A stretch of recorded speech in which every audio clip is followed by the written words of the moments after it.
ಉತ್ತರ ಕನ್ನಡ ಜಿಲ್ಲೆಯಾದ್ಯಂತ ಭಾರೀ ಮಳೆಯಾಗ್ತಾ ಇದೆ. ಇದರ ಪರಿಣಾಮ ಉತ್ತರ ಕನ್ನಡ ಜಿಲ್ಲೆಯ ಜೀವ ನದಿಗಳು ಉಕ್ಕಿ ಹರಿತಾ ಇದೆ. ಉತ್ತರ ಕನ್ನಡ ಜಿಲ್ಲೆಯ ಕತ್ಗಾಲ್ ರಸ್ತೆಗೆ ಮಳೆಯ ನೀರು ನುಗ್ಗಿದೆ. ಘಟ್ಟ ಪ್ರದೇಶಕ್ಕೆ ಹೋಗುವಂತ ಕೊಂಡಿಯಾಗಿರುವಂತ ರಸ್ತೆ ಈಗ ಜಲಮಯ ಆಗಿದೆ. ಶಿರಸಿ ಕುಮಟಾ ಹೈವೇ ತಾತ್ಕಾಲಿಕವಾಗಿ ಸ್ಥಗಿತ ಆಗಿದೆ. ಮುಂದಕ್ಕೆ ಚಲಿಸೋದಕ್ಕಾಗದೆ ರಸ್ತೆ ಮಧ್ಯೆಯೇ ಬಸ್ಸು ನಿಂತಿದೆ. ಇದರ ಪರಿಣಾಮ ವಾಹನ ಸವಾರರು ಪರದಾಡುವಂತ ಸ್ಥಿತಿ ನಿರ್ಮಾಣ ಆಗಿದೆ.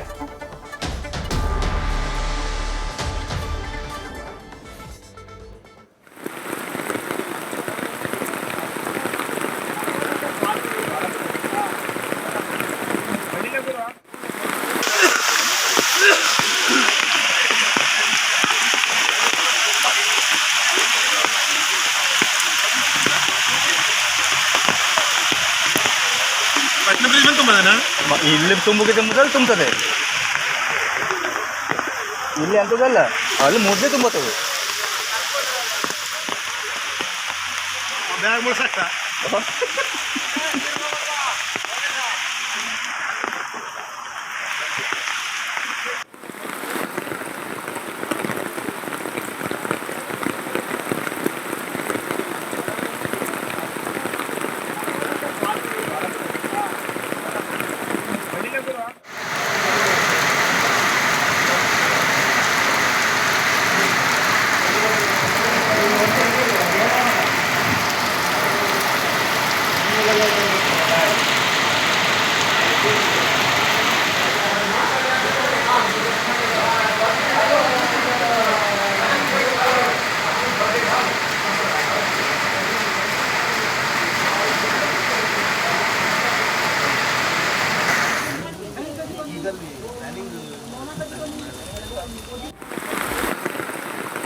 ಉತ್ತರ ಕನ್ನಡ ಜಿಲ್ಲೆಯಲ್ಲಿ ಕರಾವಳಿ, ಮಲೆನಾಡು ಮತ್ತು ಬಯಲು ಸೀಮೆ ಈ ಮೂರೂ ಕೂಡ ಇರುವಂಥ ಜಿಲ್ಲೆಯದು.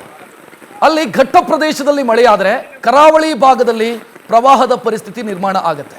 ಸದ್ಯ ಕರಾವಳಿ ಮತ್ತು ಘಟ್ಟ ಪ್ರದೇಶ ಅಂದರೆ ಮಲೆನಾಡು ಭಾಗ ಎರಡೂ ಕಡೆಯಲ್ಲೂ ಕೂಡ ಧಾರಾಕಾರ ಮಳೆಯಾಗ್ತಾ ಇದೆ.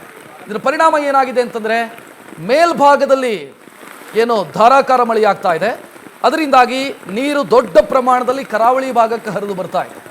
ಇದರಿಂದಾಗಿ ನದಿಗಳೆಲ್ಲವೂ ಕೂಡ ಉಕ್ಕಿ ಹರಿತಾ ಇದೆ. ಪರಿಣಾಮ ತಗ್ಗು ಪ್ರದೇಶಗಳಿಗೆ ನೀರು ನುಗ್ಗಿದೆ ಮತ್ತು ರಸ್ತೆಗಳಿಗೂ ಕೂಡ ನೀರು ನುಗ್ಗಿದೆ. ಈ ದೃಶ್ಯ ಏನು ನೋಡ್ತಾ ಇದ್ದೀರಿ, ಇದು ಕತ್ಗಾಲ್ ಭಾಗ. ಕತ್ಗಾಲ್ ಸಮೀಪ ಉತ್ತರ ಕನ್ನಡ ಜಿಲ್ಲೆಯ ಕತ್ಗಾಲ್ ರಸ್ತೆಗೆ ನೀರು ನುಗ್ಗಿದೆ.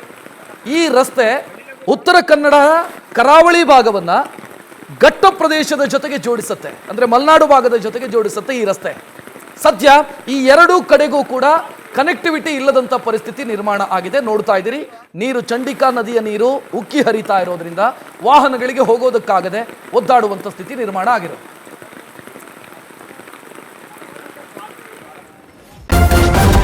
ನ್ಯೂಸ್ ಫಸ್ಟ್ ನಿರ್ಭೀತಿಯಿಂದ ನಿಮ್ಮ ಪರವಾಗಿ.